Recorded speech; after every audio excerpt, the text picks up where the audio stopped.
Good morning, everyone. Happy Monday. I hope you all had a great weekend.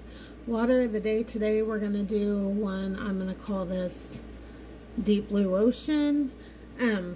40 ounces of water here, warm water here, and let's just get to mixing. We are going to start with the Frutal Tropical Berries. If you have like tropical punch, tropical anything, use it if you don't have this. The tropical squirts, that stuff, whatever, just tropical. Then we have blue raspberry. And to all that, we are going to add the lemon elderflower. If you have lemon packets, use those. If you have the squirt bottles, use that. Just do it up however you want.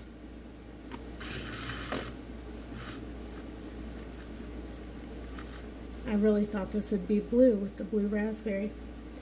We're still going to call it Deep Ocean because it's as dark as the deep ocean.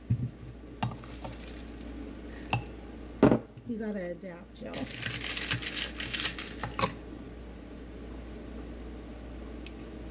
It's delicious though. Yes. You all have a great Monday. And I will be back tomorrow with another water of the day.